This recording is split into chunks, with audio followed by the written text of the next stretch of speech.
अरिहंत अरिहंत अरिहंत अरिहंत अरिहंत अरिहंत अरिहंत अरिहंत अरिहंत अरिहंत अरिहंत अरिहंत अरिहंत अरिहंत अरिहंत अरिहंत।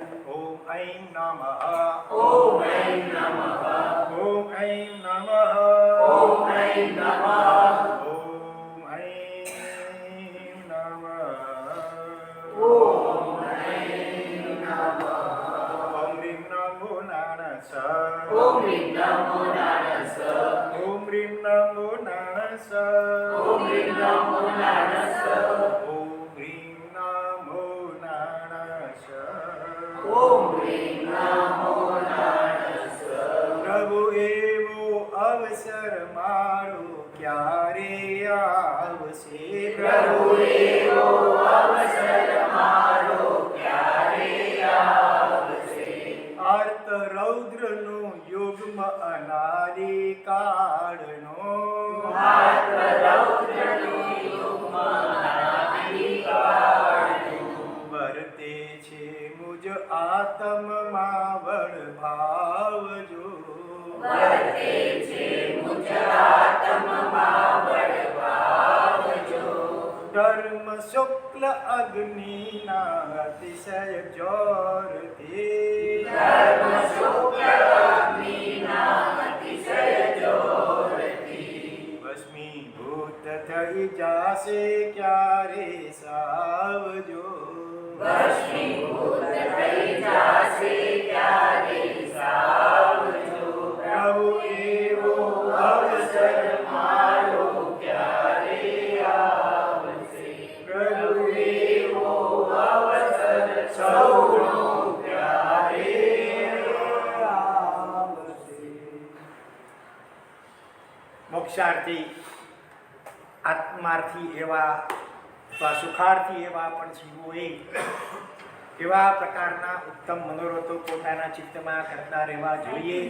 સુંદર વર્ણન ચાલી રહ્યું છે. आज चौथी गाथा का विवेचन भी पिछले 4 दिनों से चालू है.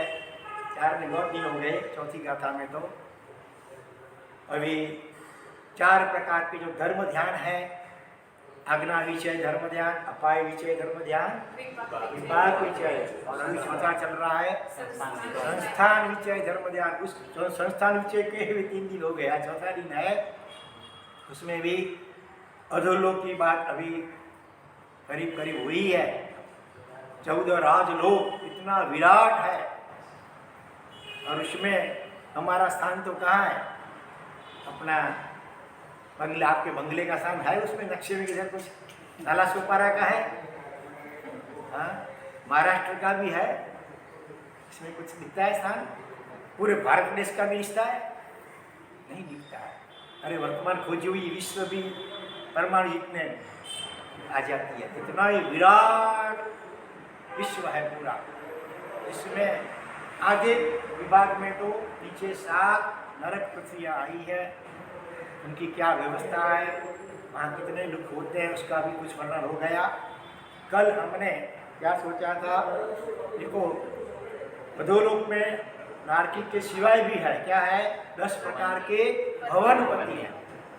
वो कहाँ पर है मालूम है? पहली जो रत्नप्रभा नरक पृथ्वी है, 1,80,000 योजन जिसकी चौड़ाई है, उसमें से ऊपर और नीचे के 1,000 योजन बांट करो. बीच के जो 1,78,000 योजन जो है ना, उसके उसमें 13 कतर और 12 आंतरे हैं.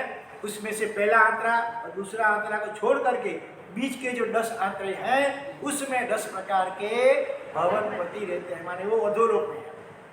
और जो प्रतर हैं उसमें 11 प्रतर, उसमें कौन है? नारकी जीव रहते हैं.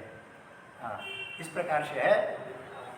और ऊपर के जो भी 1000 योजन छोड़े गए हैं ना, उसमें से ऊपर का 100 योजन, नीचे का 100 योजन बांध करो. बाकी जो बीच में 800 योजन रहते हैं, उसमें क्या क्या है?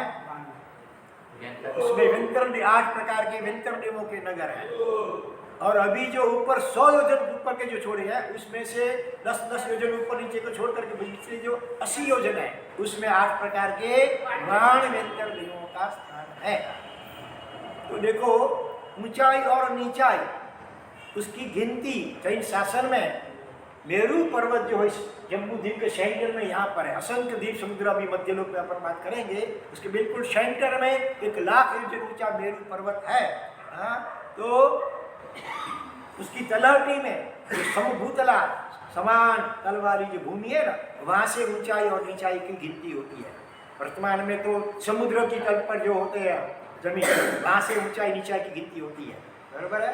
तो जैन शासन में ये मेरू पर्वत की जो तलहटी है, वहाँ पर जो समान सपाट समभूतला पृथ्वी कही जाती है, वहाँ से ऊंचाई और नीचाई की गिनती होती है। तो समभूतला पृथ्वी या समभूतला, जिसका भूतल पृथ्वी तल सम माने समान है, ऊंचा नीचा नहीं है, ऐसी जो समान समभूतला पृथ्वी, वहाँ से ऊंचाई नीचाई की गिनती होती है। तो वहाँ से 900 योजन ऊपर और 900 योजन नीचे, टोटल कितना हुआ 1800 योजन, उसको मध्यलोक कहा गया है। ऐसे पीछे तो असंख्य अपना पूरा राजलोक तोड़ा है, लेकिन समभूतला पृथ्वी से 900 योजन ऊपर और 900 योजन नीचे जमीन के अंदर भले हो या ऊपर भी हो, उस 1800 योजन की चौड़ाई का में जो विस्तार क्षेत्र है उसको मध्य लोक में अथवा तिरछा लोक में गिना गया है। तो इस हिसाब से अगर हम सोचे ना, तो जो व्यंतर और वाणिव्यंतर के जो नगर हैं तो कौन से लोक में आएंगे? मध्य लोक में गिने जाएंगे। पहले जमीन के अंदर नीचे है समभूतला, लेकिन समभूतला से 900 जो नीचे का विस्तार भी मध्यलोक में गिना जाता है। समझ में आता है? इस हिसाब से व्यंतर और वाणव्यंतर 8 प्रकार के जो है उनके जो असंख्य नगर है वो सभी मध्यलोक में गिने जाएंगे। हाँ, जो भवनपति 10 प्रकार के वो अधोलोक में है, क्योंकि वो 1,78,000 जो बीच में है उसमें है। तो 10 प्रकार के भवनपति, 8 प्रकार के व्यंतर वाणव्यंतर की बात हमने कल कही। और व्यंतर वाणव्यंतर का अस्तित्व होता है भूत पिशाच राक्षस वगैरह का, उसके प्रसिद्धीकरण में 3-4 दृष्टांत कल हमने सोचे थे। अभी हम थोड़ा आगे बढ़ते हैं मध्यलोक के अंदर, आगे और क्या क्या आता है। तो मध्यलोक में असंख्य द्वीप और असंख्य समुद्र एक दूसरे को वर्तुलाकार से घेरे हुए हैं। सबके सेंटर में मध्यलोक कहाँ है? ये मनुष्य आकार का जो राजलोक है उसमें नाभि के स्थान पे, हमारे शरीर में नाभि जैसे सेंटर में है। जैसे यहाँ पर ये मेरे ऊपर दिखाई दे रहा है, जो देखो ये जो कितने वर्तुल दिखा रहे हैं गोल गोल एक दूसरे के सराउंडिंग में, वो सब असंख्य द्वीप और असंख्य समुद्र हैं। सबके सेंटर में जो द्वीप है उसका नाम है जम्बू द्वीप। एक एक नाम वाले भी असंख्य द्वीप और असंख्य समुद्र हैं। हमारी अक्ल काम नहीं करेगी, इतने विराट ये विश्व है। जम्बू द्वीप भी असंख्य है। इसीलिए तो जब प्रतिष्ठा वगैरह प्रसंगों में क्या बोलते हैं, अस्मिन जम्बू द्वीपे भरत क्षेत्र दक्षिणार्ध भरते मध्य खंडे भारतवर्ष गुजरात महाराष्ट्र राष्ट्र वगैरह। तो अस्मिन जम्बू द्वीप, इस जम्बू द्वीप में, इस जम्बू द्वीप, इसका मतलब दूसरे भी जम्बू द्वीप है, लेकिन जिस जम्बू द्वीप में अभी हम रह रहे हैं इस जम्बू द्वीप में, जम्बू द्वीप भी असंख्य है। एक एक नाम वाले असंख्य असंख्य द्वीप समुद्र है। तिरछा लोक, एक राजलोक का जो विस्तार है वो भी इतना विराट है कि हमारी कल्पना नहीं कर सकेंगे जल्दी। तो कितना लंबा चौड़ा है? 1 लाख योजन उसका व्यास। व्यास किसको बोलते हैं? यहाँ से यहाँ तक का अंतर, तो यहाँ से सेंटर में से जो रेखा पसार होती है, बरोबर, यहाँ से यहाँ तक, यहाँ से यहाँ तक, उसको कहते हैं व्यास। वो व्यास कितना है? 1 लाख योजन। योजन माने कितने मील? 3600 मील। 1 लाख योजन व्यास जम्बू द्वीप का है। वो थाली आकार का गोल है। आजकल साइंस कहता है, विज्ञान वो क्या कहता है कि नल घेन की जैसे पृथ्वी गोल है। क्या कहते हैं भगवान कि वर्तुलाकार थाली आकार का जम्बू द्वीप है गोल, 1 लाख व्यास वाला। तो इसकी ये जो होते हैं इसको परिधि बोलते हैं। वो 3 लाख से कुछ अधिक इतने योजन इसकी परिधि है। सब इसका क्षेत्रफल बहुत सब डिटेल में वर्णन हमारे यहाँ लघु क्षेत्र समास, फिर बृहत क्षेत्र समास, सब ग्रंथ विशाल का है, बहुत डिटेल से वर्णन, सूक्ष्मता से वर्णन किया हुआ है कि जम्बूद्वीप में क्या कहा है। जम्बूद्वीप का भी एक अलग नक्शा है, अभी यहाँ नहीं लाया है। ये 2.5 द्वीप का नक्शा है, अभी द्वीप। जैसे ये ये है जम्बू द्वीप। फिर ये जो है इसके चारों ओर ये गोल, ये क्या है? लवण समुद्र। यहाँ पर लिखा है लवण समुद्र। लवण माने नमक, नमक जैसा जिसका पानी खारा है वो लवण समुद्र। इसकी ये चौड़ाई कितनी है मालूम है? इससे दुगुनी है, माने 2 लाख। यहाँ मैप में तो बता नहीं पाते इतना लंबा सब, इसीलिए शॉर्ट में इतना लिखा है। वास्तव में ये 1 लाख है, तो ये जो है ये 2 लाख योजन इसकी चौड़ाई है, इसकी लवण समुद्र की। ये चूड़ी आकार का, मंगनी चूड़ी पहनते हैं ना गोल, तो इस प्रकार से ये जम्बूद्वीप के चारों ओर सराउंडिंग में, लेकिन इनके बीच में यहाँ पर बहुत बड़ा किला है, फोर्ट जगती जिसको बोलते हैं शास्त्रीय भाषा में, इतना ऊंचा है, जिसकी वजह से ये पानी है जो जम्बूद्वीप के अंदर सीधा नहीं आता है। फिर भी अभी जो जितने भी समुद्र हैं, इधर का मुंबई का हो, कच्छ का हो, पैसिफिक महासागर, अटलांटिक महासागर, राता समुद्र, काला समुद्र, कई जो नाम अभी है ना, वो सभी इस लवण समुद्र की कुछ पानी नहर के रूप में समझ लो, छोटी छोटी नहरें के रूप में ये बीच में जो आया है वो अभी अलग अलग समुद्र के रूप में माना जाता है। बाकी ये लवण समुद्र तो बहुत विराट है। और इससे दुगुना ये दूसरा ये द्वीप है, जिसका नाम क्या है बोलो तो मालूम है? कौन सा खंड? घातकी। घातकी, घात करना है किसका? तो घातकी। बहुत लोग गलती करते, इसलिए मैंने पूछा खास। घात ग नहीं है, धजा का ध चाहिए। दाती, दाती माने वृक्ष विशेष का नाम है, धाउड़ी जिसको बोलते हैं। धाउड़ी वृक्ष होता है, उसमें से दारू भी बनता है। तो यहाँ जम्बूद्वीप में जाम्बू के वृक्ष है, लेकिन वो वृक्ष है पृथ्वी का ही। आजकल जैसे फूल होते हैं प्लास्टिक के, दिखते बिल्कुल असली जैसे दिखते हैं ना, वनस्पति से दिखते हैं, लेकिन वनस्पति नहीं है, वो पृथ्वी माने वो प्लास्टिक के हैं। इसी प्रकार से ये शाश्वत वृक्ष है जम्बूद्वीप में, जाम्बू के वृक्ष है। दाती खंड में दाउड़ी के वृक्ष है, वो भी शाश्वत है, पृथ्वी का ही है, वनस्पति का ही नहीं है। और इतने विशाल है तो उसके ऊपर भी जिन मंदिर है, इतने विशाल वो वृक्ष है, उसके ऊपर से इसका नाम दाती खंड है, इसका नाम है जम्बूद्वीप। बरोबर है? तो ये कितना चौड़ा है, यहाँ से यहाँ चौड़ा कितना है? इससे दुगुना, एक से दुगुने असंख्य द्वीप समुद्र है। ये 1 लाख, ये 2 लाख, ये इतना 4 लाख, ये 4 ऐसे 4 लाख नहीं गिनना है। बरोबर है? केवल इतनी चौड़ा, ये भी 4 लाख या ये भी 4 लाख। और फिर इसके बाद आता है कौन सा समुद्र है? कालो नदी समुद्र। कालो नदी, हाँ, तो उसके पानी का स्वाद खारा नहीं है, जैसे लवण समुद्र का खारा स्वाद है, उसके पानी का करीब नॉर्मल पानी जैसा स्वाद है, काला है। 3-4 काले रंग हो सकता है। और 3-4 समुद्र ऐसे हैं जिसके अलग अलग स्वाद वाले पानी है। जैसे क्षीर समुद्र है, तो उसका पानी कैसा होगा? क्षीर माने दूध, जैसे दूध भी एकदम उबाला हुआ मसालेदार, ऐसे दूध जैसा स्वाद वाला पानी उसका है क्षीर समुद्र का।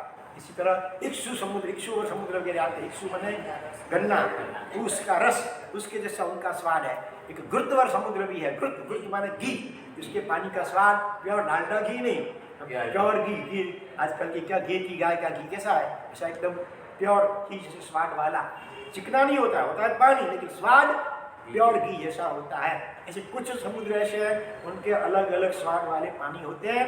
बाकी के असंख्य जो समुद्र हैं सभी का पानी नॉर्मल जनरल, जैसे नदी का तालाब का पानी होता है, बरसात का पानी, इस प्रकार के स्वाद वाले होते हैं। अब इसका डिटेल से कौन बताएगा? सर्वज्ञ भगवान के सिवा। और जो समुद्र में ज्वार और भाटा होता है ना, भरती ओट, वो भी केवल लवण समुद्र में ही है, बाकी के समुद्र में ज्वार भाटा नहीं होता है। ज्वार भाटा क्यों होता है उसका भी कारण बताया है। इस लवण समुद्र के अंदर देखो यहाँ कलश दिखता है, कुंभ कलश जैसा, ये 4 मुख्य पाताल कलश है, लाख योजन चौड़े, ऐसे विराट, नीचे भी इतने गहरे, वो पाताल कलश है। हाँ, उसके नीचे के भाग में हवा, पतला वायु, फिर ज्यादा वायु, फिर उसके ऊपर पानी। और जब हवा का संकुचन होता है कुदरत के क्रम से, तो वो पानी सब इतना विराट 1 लाख योजन का, तो पानी सब समुद्र का उसमें भर जाता है, तो ओट आती है, भाटा इसको कहते हैं। और वो पवन धक्का देता है नीचे से, तो पानी सारा बाहर जाता है, तो उससे समुद्र में भर्ती होती है। वो अमुक अमुक तिथि के हिसाब से, चंद्र के हिसाब से वो चंद्र और पवन का भी कुछ संबंध है। तो निश्चित समय पे वो संकोचन भी होता है और पवन का धक्का भी लगता है। इस प्रकार से ये लवण समुद्र में केवल ज्वार और भाटा आता है, बाकी के समुद्र में नहीं। केवल अगर चंद्र के हिसाब से ही समुद्र में भर्ती पानी में ज्वार भाटा आता हो तो जितने तालाब है, सरोवर है यहाँ पर, उसमें तो ज्वार भाटा नहीं होता है ना। अगर चंद्र के हिसाब से होता हो तो उसके जितने तालाब है, सरोवर है, नदी है, उनके पानी में भी ज्वार भाटा जैसा होना चाहिए, लेकिन वहाँ होता नहीं है। केवल ये लवण समुद्र के अंदर ही बड़े विशाल, सभी के नाम हैं, चारों के अलग अलग नाम है, पाताल, केयूर, ईश्वर, ऐसे नाम है। तो और एक एक पाताल के अलग से आसपास में दूसरे लघु पाताल कलश, छोटे पाताल, लेकिन फिर भी बड़े, अपने लिए तो बहुत बड़े हैं। वो लाख वाले, तो 1000 या 10,000 योजन जितने चौड़ाई वाले, ऐसे अलग अलग संख्या में चारों के आसपास में कितने छोटे पाताल कलश भी होते हैं। उसमें भी इसी प्रकार से पानी और हवा वगैरह होती है। तो इसके कारण से ज्वार भाटा केवल लवण समुद्र में होता है, बाकी के समुद्रों में होता नहीं है। तो ये जम्बू द्वीप जो है, इसमें भी बहुत बहुत क्षेत्र हैं अलग अलग। उसमें नीचे इधर जो है ना, बहुत विशालता है, पर्वत भी हैं। जैसे ये पर्वत है, ये 100 योजन ऊंचा, दूसरा है 200 योजन, तीसरा है 400 योजन। सबके अलग अलग नाम है, उनकी ऊंचाई कितनी है, उसका क्षेत्रफल कितना है, कितने लंबे चौड़े, सब डिटेल में वर्णन शास्त्र में अभी दिया हुआ है। अपने पास समय कम है, वो डिटेल नहीं जाते हैं, तुम्हारा मगज भी भारी हो जाएगा सब जगह करेंगे तो। इसीलिए केवल आउटलाइन देते हैं अभी। तो यहाँ पर नीचे की साइड में जहाँ हम लोग रहते हैं ना, इधर यहाँ पर है हम लोग, पूरी वर्तमान खोजी हुई दुनिया पूरी इधर इतने में है। और ऐसा ही भरत क्षेत्र ऐसा यहाँ पर है, ऐरावत क्षेत्र यहाँ पर है। और बीच में है जो ये जो पट्टा है इतना, वो महावीर क्षेत्र का है। महावीर क्षेत्र, भरत क्षेत्र, ऐरावत क्षेत्र और महावीर क्षेत्र। ये जो 3 नाम जो है कई बार गाथाओं में भी आते हैं। बरहेर वय विदेहे हमारी घरे नम सफावी जावंती चेयानि जावंत के साहू बरहेर वय महाविदेय। भरत, बरह माने भरत क्षेत्र में, ऐरावत माने ऐरावत क्षेत्र में, और महावीर क्षेत्र में जितने भी साधु साधु भगवंत हैं, पंच महावतारी, उन सभी को मैं वंदना करता हूँ, करती हूँ। चैत्य वंदन के सूत्र आता है, जावंत के साहू, साहू माने साधु, जावंत माने जितने भी साधु भगवंत है, कहाँ है, भरह, ऐरावय और महावीर, सवेशीम देशीम पढ़ो, उन सभी को मैं प्रणाम करता हूँ। कैसे है, त्रिवी है, हमारे त्रिवी मन से, वचन से और काया से प्रणाम करता हूँ।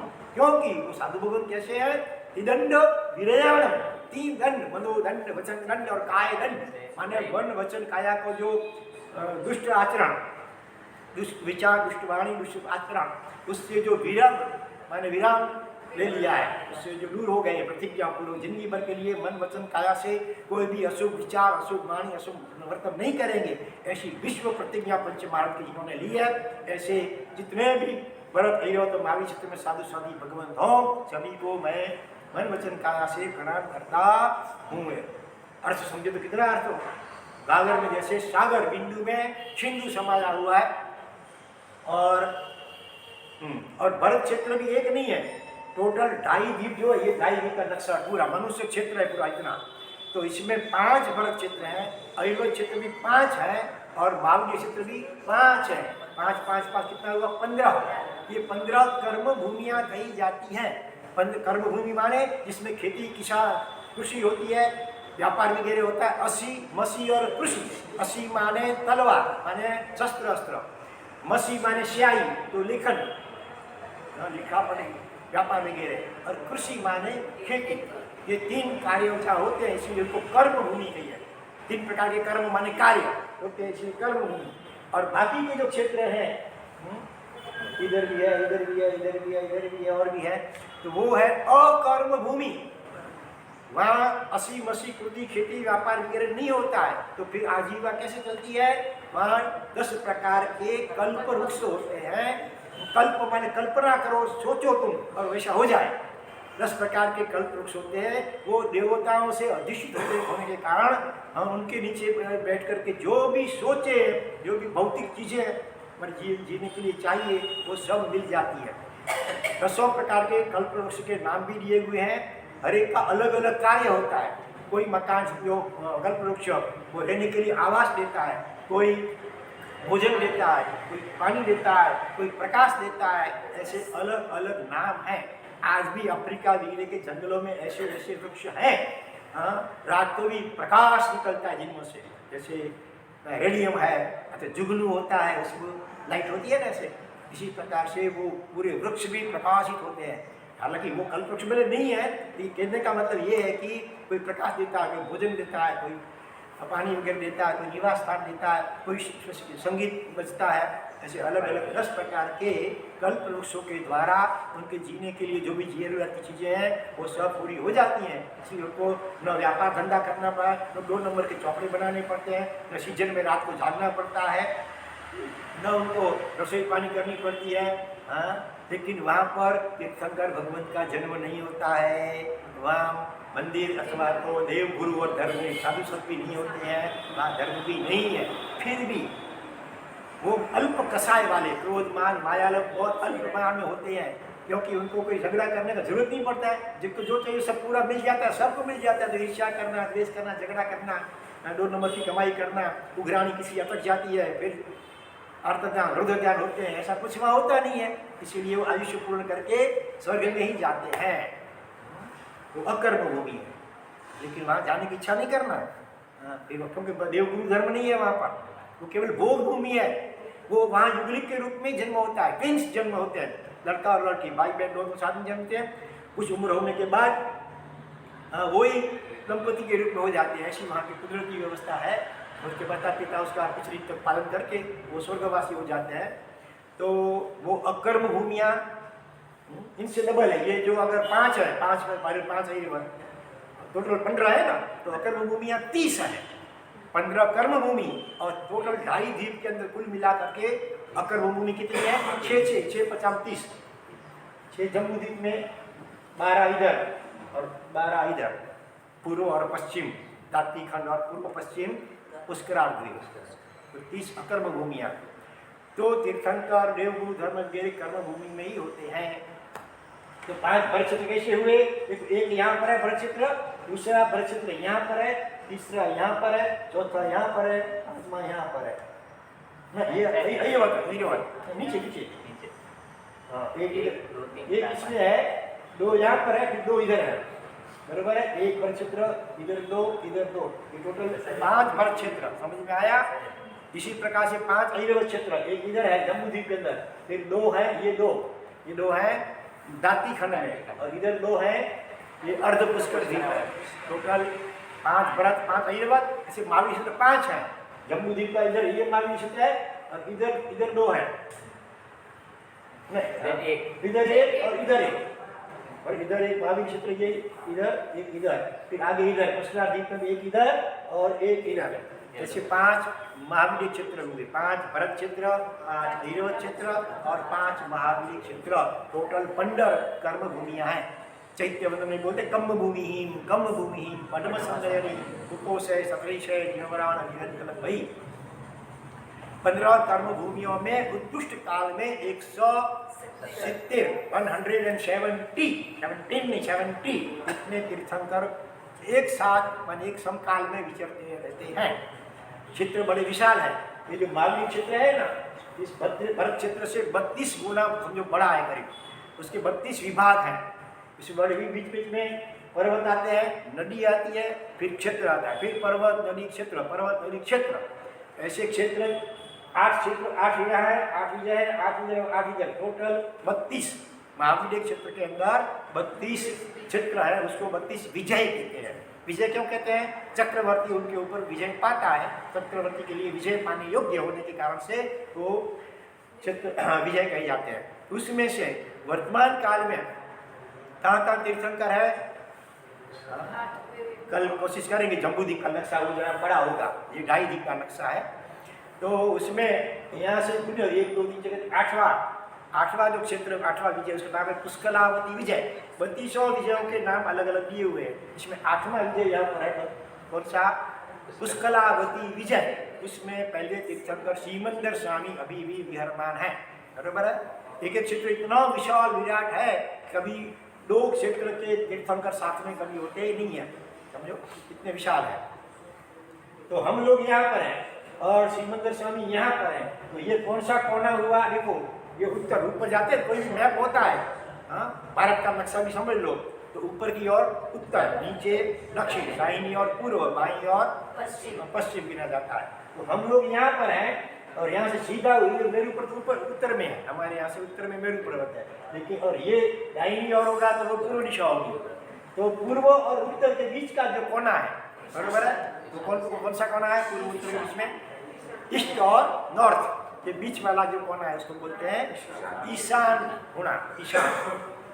तो वहाँ पर अभी ईशान कोण में सिमंदर स्वामी भगवान विराजमान हैं, इसीलिए कई लोग सुबह उठ करके ईशान पूर्व और नॉर्थ का बीच वाला कोना है उस दिशा में मुंह रख करके चैत्य वंदन भी करते हैं भगवान सिमंदर स्वामी का, अथवा ऐसे वंदना करते हैं। चाणकवासी लोग जो है कि मूर्ति को इसको नहीं मानते स्थापना को, तो फिर वो सामायिक करते हैं, तो ईशान कोण के मुंह रख करके करते हैं। अच्छा, सिमंदर स्वामी यहाँ पर है। फिर युगमंदर स्वामी का है मालूम है कौन से विजय में? वो 8वें फिर 9वें में है? नहीं है। ऐसे 8, 9, 24, 25 देखो, ये 8 इधर 8वां है, इधर 9वां है, इधर 24वां और इधर 25वां। इन 4 क्षेत्रों में ही तीर्थंकर है, बरोबर है। जम्बूद्वीप में 4 तीर्थंकर है, ताप्ती खंड में 8 और अर्धपुष्कर में 8, टोटल कर मिला करके 20 तीर्थंकर ढाई द्वीप में अभी भी विराजमान है। तो उसमें 8वें क्षेत्र में सिमंदर स्वामी, फिर 9वें में नहीं लेना है, फिर इसके सामने यहाँ पर 25वां जो भी विजय है वहाँ पर है युगमंदर स्वामी, दूसरा तीर्थंकर। फिर बाहु और सुबाहु स्वामी, तीसरे बाहु स्वामी का है, ये 9वें विजय में है, और सुबाहु स्वामी शाम इधर 24वें विजय में। इस प्रकार से 4 तीर्थंकर अभी जम्बूद्वीप के माविडे में है, हाँ? और माविडे 2 है इधर दाती खंड में, तो तीर्थंकर भी 4, 7, 8 वहाँ पर है, बरोबर है। वहाँ भी 32 विजय है। तो फिर अपने दुनिया से, अपने से यहाँ से नजदीक तो अपने ये आया। हाँ, फिर हम सिमंदर स्वामी को क्या कुदरती ऋणानुबंध ऐसा है, बस समझ लो, ऋणानुबंध उनके साथ भरत क्षेत्र, हाँ समझ गया आपका प्रश्न में, लेकिन भरत क्षेत्र आदमियों का, मनुष्यों का ऋणानुबंध भगवान सिमंदर स्वामी के साथ माना जाता है। और ऐसे गिने तो यह गिनती में पहले वो आते हैं, यहाँ से मेरू पर्वत है, यहाँ से गिनती जो 32 विजय की होती है ना, तो पहले यहाँ से 1, 2, 3, 4, 5, 6, 7, 8 इस प्रकार से वो क्षेत्र के हिसाब से पहला उनका नंबर आता है, तो इसीलिए पहले के साथ में समझ में। बाकी को हर एक तीर्थंकर के जो भीतर की वितराग दशा एक समान ही है। सिमंदर स्वामी को भजो, युगमंदर स्वामी, बाहु स्वामी, 20 में से कोई भी, तो किसी भी एक को तो चुनना पड़ेगा, तो जिसको चुनेंगे वहाँ प्रश्न होगा, इसको क्यों नहीं।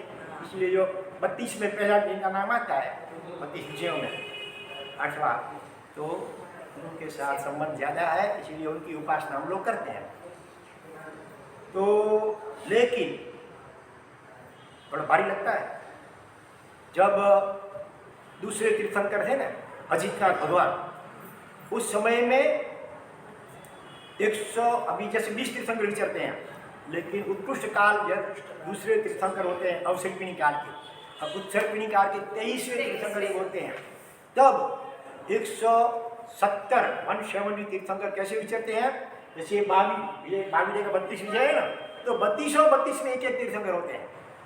अभी तो 4 में ही केवल है, लेकिन अजितनाथ भगवान का समय था तो महावीर जो 32 विजय इनका है, टोटल महावीर 5 है, टोटल कितने हुए? 32 गुना 5 करोड़ कितना होता है? 160। उसमें 5 भरत क्षेत्र और 5 ऐरवत क्षेत्र, उनमें भी हर एक में एक तीर्थंकर होते हैं उस समय में।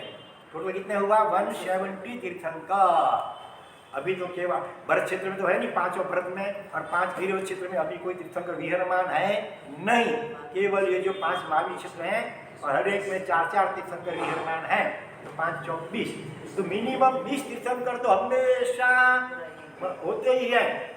कोई ऐसा काल नहीं होता आज का अब एक भी तीर्थंकर विराजमान न हो, और ये सभी का एक साथ केवल जन्म, केवल ज्ञान, दीक्षा, केवल ज्ञान, मोक्ष सब एक साथ होता है। तो जब आगामी 24 उसके 8वें और 9वें तीर्थंकर का काल आएगा, जब उदय और पेटाल स्वामी का, तब वे मोक्ष में जाएंगे। इतने लंबी उनकी आयु होती है, 84 लाख पूर्व की आयु होती है तीर्थंकरों की इनकी। एक पूर्व माने कितना, 84 लैक्स मल्टीप्लाइड बाय 84 लैक्स। 84 लाख को 84 लाख से गुणाकार करो और 70 लाख 56,000 करोड़, इतना एक पूर्व होता है। ऐसे 84 लाख पूर्व लंबी इनकी आयु है। तो अभी तो ये 5 बार चल रहा है, इसके करीब 2600 साल करीब समझो पूरा हुआ है, बाकी करीब 18,500 साल बाकी है। फिर छठा आ रहा आएगा, वो भी 21,000 साल का आएगा। फिर उत्सर्पिणी काल का पहला और दूसरा 21,000 आएगा, वो सब पूरा होगा। उसके कितने समय बाद पहले तीर्थंकर का फिर जन्म होगा उत्सर्पिणी काल में। उसमें भी पहले दूसरे तीसरे चौथे होते होते 8वें और 9वें तीर्थंकर जब आएंगे, तब ये सभी 20 विहरमान तीर्थंकरों मोक्ष में जाएंगे। और दूसरे 20 अभी महाबली क्षेत्र में जो विहरमान है, लेकिन अभी उनको केवलता नहीं हुआ है, छद्मस्ता है, तो उनका निर्माण होगा 20 का, इधर 20 को केवल दान हो जाएगा। इस प्रकार से कभी भी तीर्थंकर बिना किए भूमि रहेगी नहीं। कम से कम 20 और ज़्यादा से ज़्यादा 170 तीर्थंकर भगवान होते हैं। तो हमें ऐसी साधना करनी चाहिए वर्तमान काल में। हर रोज भगवान शिव मंदिर स्वामी की प्रार्थना, उनका जाप करना चाहिए। देखो मंदिर में समुचितन करते हैं ना आप लोग, कम लोग आते हैं, कुछ लोग पीछे से आते हैं, लास्ट में प्रार्थना बोलते हैं, याचक थईने हूँ मागू છું હે વિતરાગી તારી કને મહાવિનય ક્ષેત્ર में જાવું મારું શ્રી સિમંદર સ્વામી કને 8 વર્ષની વય થતા હું સંયમ લેવું સ્વામી કને ગાતી અગાતી કર્મ ખપાવી ત્યારે પહોંચું તારી કને। ये भगवान ऐसा धन्य दिवस मेरा कैसे कब आएगा। मैं याचना करता हूँ भगवान आपके पास, मेरा अगला दूसरा नेक्स्ट जन्म वर्ष का हो महावीर क्षेत्र में भगवान के सानिध्य में। ऐसे तो महावीर बहुत क्षेत्र उसमें है, वहाँ नहीं, भगवान जहाँ हो उनके सानिध्य में मेरा जन्म हो। और उनके हाथ में 8 साल की छोटी उम्र में मैं उनके हाथ से चारित्र प्राप्त करूं। मिनिमम जो एज है ना, वो 8 साल भी गर्भ से समझना है, माने 9 महीने गर्भ पे प्लस 7.25 महीना, टोटल 8 महीना पूरा होता है। और दीक्षा हो माने जन्म से 7.25 महीने का होता है, तो 7.25 साल का, और वो दीक्षा ले सकता है। हेमंता मुनि वगैरह के उदाहरण भी हैं। कभी कभी अपवाद के रूप में वज्र स्वामी जैसे, उससे भी 5-6 साल की उम्र में दीक्षा ली हुई है, वो एक्सेप्शनल केस है अपवाद के रूप में। जनरल रूप में तो कोणाचं होईल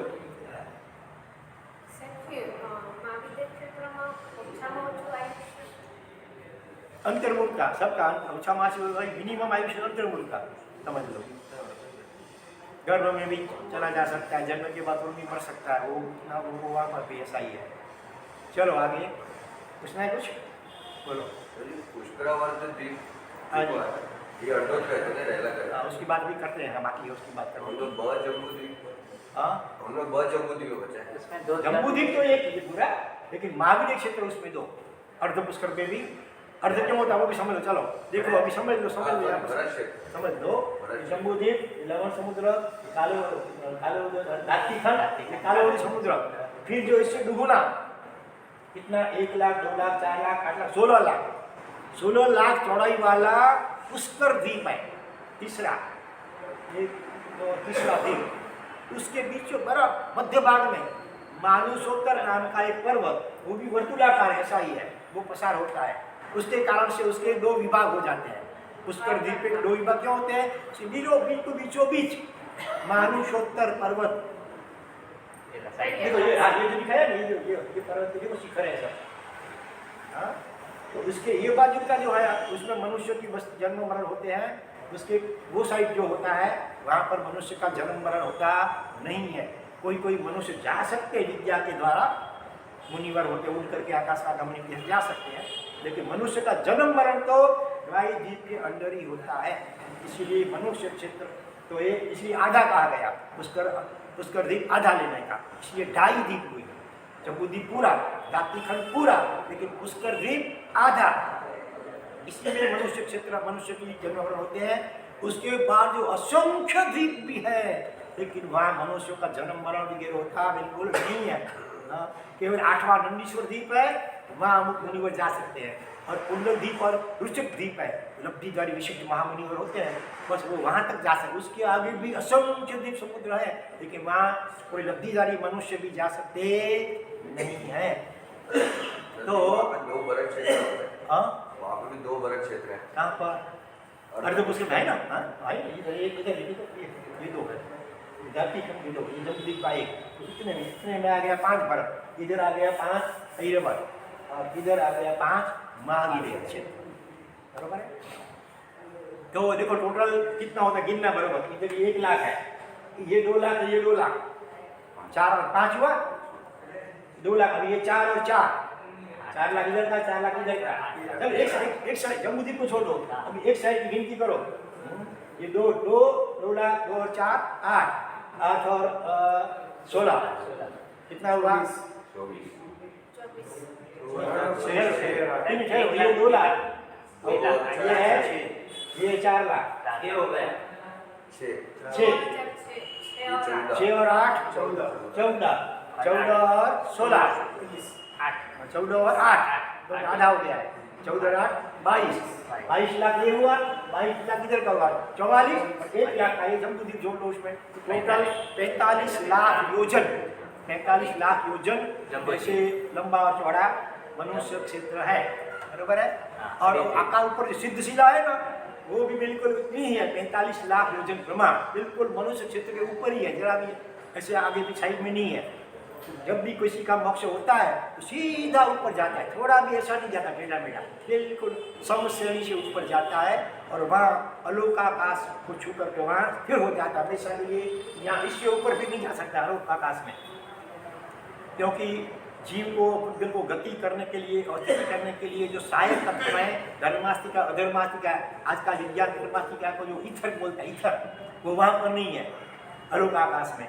इसीलिए सिद्ध भगवंत भी जैसे जैसे कोई लकड़ी का तुम्ब है, उसके ऊपर मिट्टी लगाई हुई है बहुत सारी, तो उसके वजन से वो नीचे तलक है, जैसे जैसे मिट्टी पिघलती जाती है वो हल्का होता जाता है, तो लकड़ी का जो धीरे धीरे ऊपर आएगा, लेकिन ऊपर कहाँ आएगा, कहाँ तक आ सकेगा, जहाँ तक पानी की तरह सपट्टी वहाँ तक आएगा, उसके पानी से सर्फे से ऊपर तो जा नहीं सकेगा। इसी प्रकार से सिद्ध परमात्मा भी लोकाकाश का एंड जहाँ आता है, बस वहाँ फिर वो स्थिर हो जाते हैं, फिर आगे अलोकाकाश में वो उनकी गति नहीं हो सकती है। तो ये मनुष्य क्षेत्र 2.5 द्वीप प्रमाण 45 लाख योजन प्रमाण है, हाँ?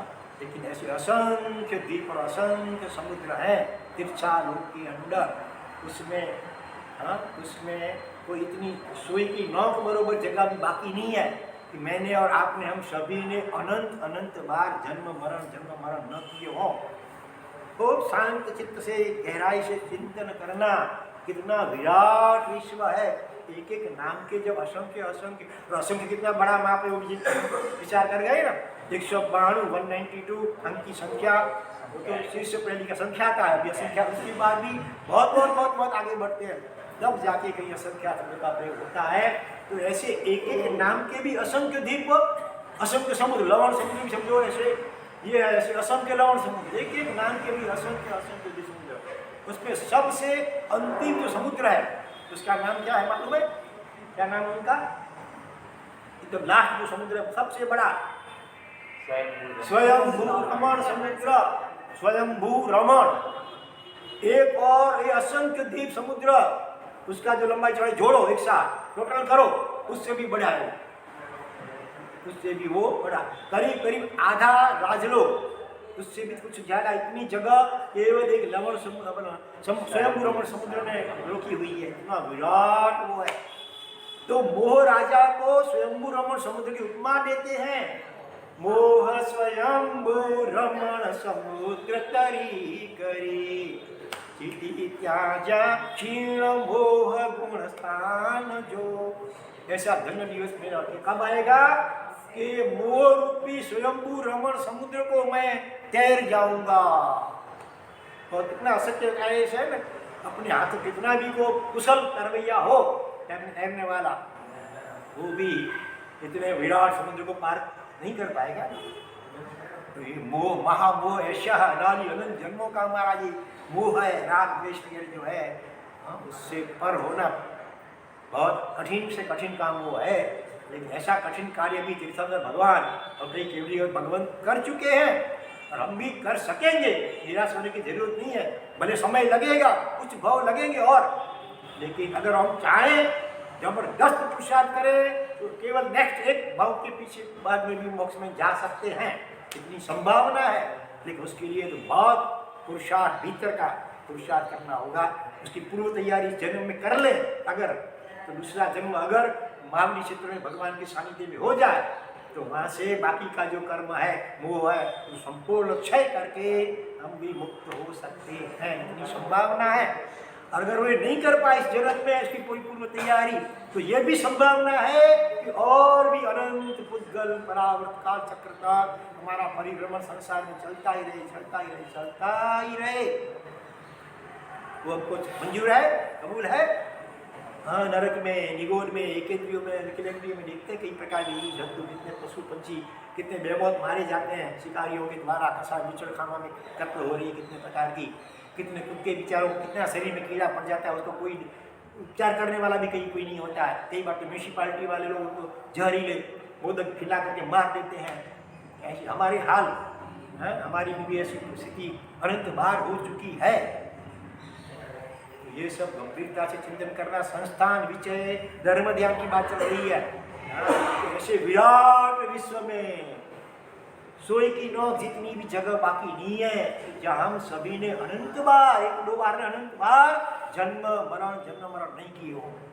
और ये कितने भी दुख हैं, नरक के हैं, निगोर के दुख हैं, ये पशु पंछी और ये कीड़ा पड़ा जो दुख दिख रहे हैं वो सारे के सारे दुख हम सभी ने अनंत बार भोगे हुए हैं। अभी भविष्य में भी संभावना तो खड़ी ही है। अगर हम मनुष्य जन्म में आत्म साधना नहीं करेंगे, शरीर से भिन्न हमारा जो अनंत गुणमय, अनंत आनंदमय अपना आत्म स्वरूप है, उसका अनुभव, उसका एक्सपीरियंस, जिसको सम्यक दर्शन बोलते हैं, वो अगर प्राप्त नहीं कर सके एक जन्म में, तो पूरी संभावना तो है ही कि भविष्य में भी अनंत काल, अनंत भवों तक, अनंत पुद्गल परावर्तों तक भी हमारे जन्म मरण 84 लाख युवा योनि में चलते रहे, चलते। तो लोग क्या समझते हैं कि केवल 84 लाख जीवों के प्रकार है, ऐसा नहीं है। जीव तो अनंत है, जीवों के प्रकार भी अनंत है, लेकिन उनके उत्पत्ति स्थान के प्रकार, एक एक उत्पत्ति स्थान में संख्या असंख्य अनंत अनंत प्रकार होते हैं जीवों के। इसीलिए 84 लाख, ऐसा नहीं है कि चलो 84 जन्म भव कर लिए फिर वापस मनुष्य भव मिलेगा, ऐसा कोई निश्चित नहीं है। अनंत भव दूसरे करने के बाद फिर वापस मुश्किल से मनुष्य भव भी मिल सकता है। और ये मनुष्य जन्म की दुर्लभता को समझाने के लिए यानी भगवान हमको 10 दृष्टांत यानी कि उदाहरण, एग्जाम्पल्स देते हैं। उसमें से एक उदाहरण को हम अगर सोचे, अभी देखो धान्य जो है ना, अनाज कितने प्रकार का मालूम आपको? व्यापारी है कोई अनाज के? टोटल कितने, विश्व में कितने प्रकार के धान्य होते हैं? संख्या का नाम मालूम नहीं है, शास्त्र में नाम संख्या भी है, नाम भी है, 24 प्रकार है। जैसे गेहूँ है, बाजरी है, ज्वार है, अलग अलग प्रकार के 24 प्रकार के मक्की है धान्य होते हैं। हाँ, तो पूरे नाराज हो पा रहे में जितने भी घर हैं, जितने भी दुकानें हैं इसकी अनाज की, इसमें जितना भी अनाज हो सब इकट्ठा किया जाए यहाँ पर, तो इसमें समा सकेगा सवाल में भी कितना ढेर लग जाएगा ऊंचा। जब केवल नारा सोपारा की बात की है, भी पालघर जिला तालुका और वसई जिला, पूरे तालुके में जितने गांव हैं, जितने भी जिले में गांव हैं, पूरे मुंबई में जितने भी घर और दुकानें और मॉल हैं, आगे चल करके पूरे महाराष्ट्र में जितना भी धान्य है उसको इकट्ठा किया जाए, कल्पना करनी है इतना लंबा ऊंचा ढेर हो जाएगा। इसके छोर को देखने जाएंगे, ऐसे करेंगे तो उसका गर्दन भी मुड़ जाएगी, टोपी पहनी होगी तो नीचे गिर जाएगी, पगड़ी पहनी होगी, इसमें पहनते ही नहीं आपको।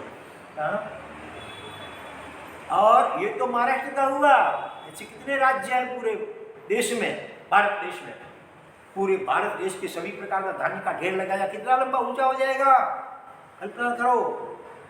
तो एशिया खंड में कितने देश हैं, भारत है, चाइना है, जापान है, कितने देश हैं, उन सभी का धन इकट्ठा किया जाए तो अभी और आगे बढ़ना है।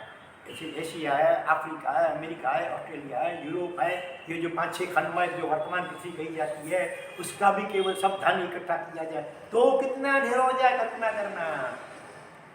इससे भी ज्यादा भरत क्षेत्र तो बहुत बड़ा है, इसमें तो हम तो वर्तमान से कोई भी तो इतने आ गए, भरत क्षेत्र पूरा इतना है, इसमें हम तो केवल वर्तमान विश्व तो इतने में आ गया। तो पूरा भरत क्षेत्र का धान्य इकट्ठा किया जाए तो कितना होगा। ऐसे भरत क्षेत्र, ऐरावत, महावीर, पूरे जम्बू द्वीप का धान्य 24 प्रकार का इकट्ठा किया जाए एक जगह पे, कितना ऊंचा मेरू पर से बहुत ऊंचा वो ढेर हो जाएगा। फिर क्या करना है, उसमें एक मुट्ठी सरसों के दाने उसके निशान कर लेना है वो कलर से।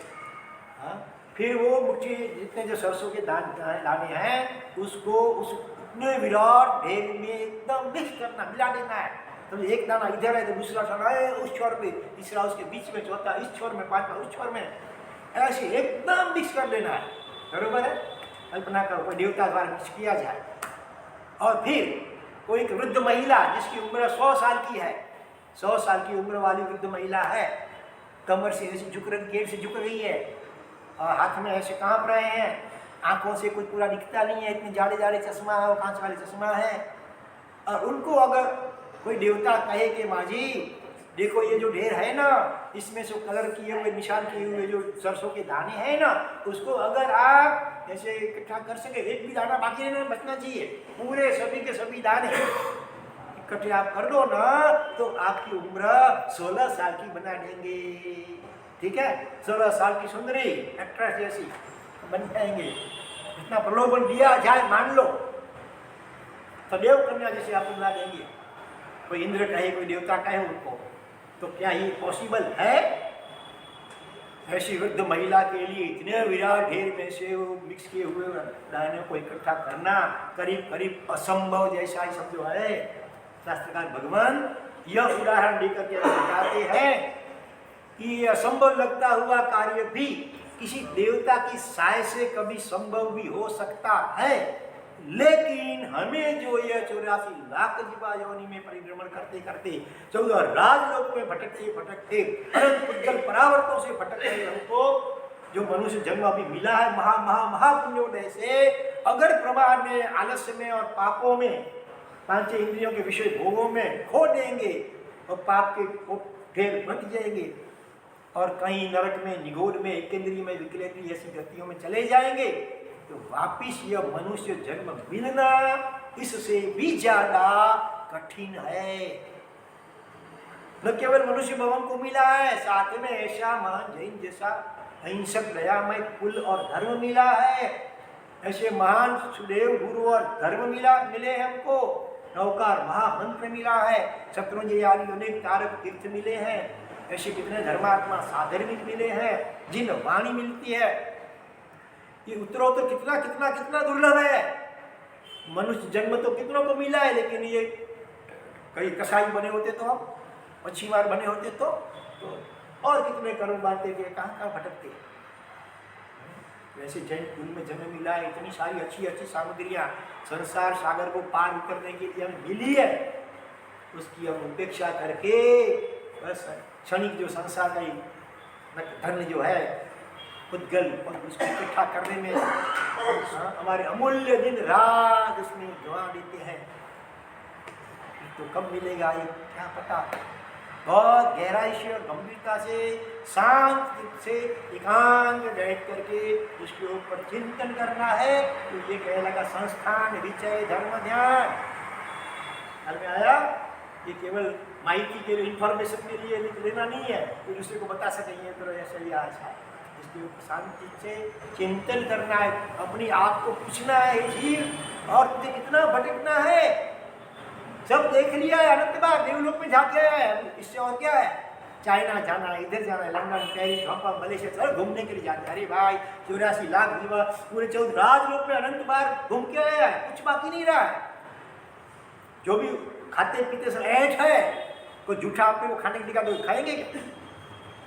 तो जो भी हम अभी खाते पीते हैं, भोगते हैं किसी पांचों इंद्रियों से, वो सब ऐठ के बरोबर है। अनंत जीवों ने अनंत बार सभी पुद्गलों को भोग करके छोड़ा है जूठा, उसकी जूठा नाम खा रहे हैं। इसमें क्या खुश होने की बात है। हम जो भोजन करते हैं वो विष्ठा बन जाता है, फिर कभी वो खेत में खाद के रूप में जाता है, उसमें से वापिस धान्य और फल भी पकते हैं, वो खाते हैं। ऐसे जो भी पदार्थ है, कपड़े वगैरह सब है, मकान बंगला सब, उसमें जो जो परमाणु पुद्गल का प्रयोग हुआ है ना, वो अनंत जीवों ने उन पुद्गलों को अलग अलग रूप से भोगा है। कभी लिक्विड के रूप में होता है, कभी गर्म करके वायु के रूप में हो जाता है, कभी बर्फ जम जाता है, सॉलिड के रूप में हो जाता है। ये पुद्गल का परावर्तन होता है, ऐसे परिवर्तन।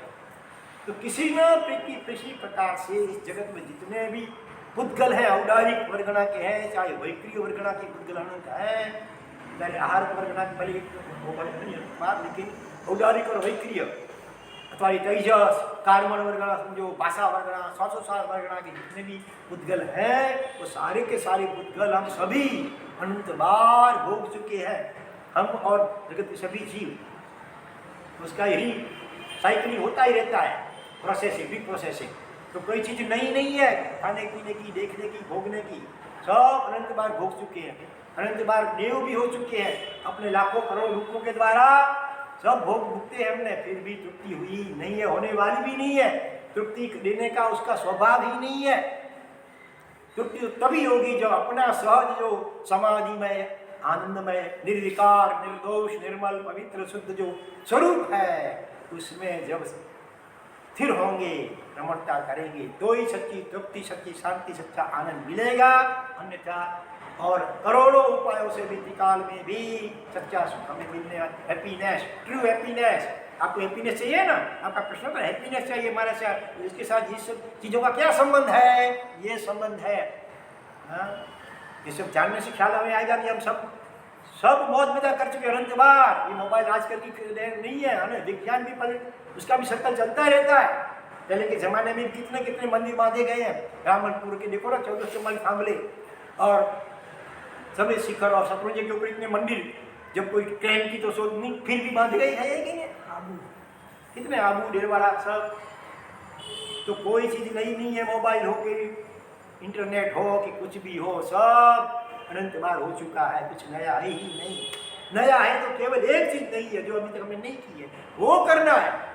अभी तक अनंत जन्मों में जो चीज नहीं कर पाए, ऐसी एक ही केवल चीज छूट गई है। बाकी कौन सी? अपने को पहचानना, अपना अनुभव करना, वो छूट गया है। वो करने के लिए हमें ये मनुष्य जन्म मिला है, और उस दिशा में अगर पुरुषार्थ कर सकेंगे तो ही हमारा यह मनुष्य जन्म सार्थक होगा।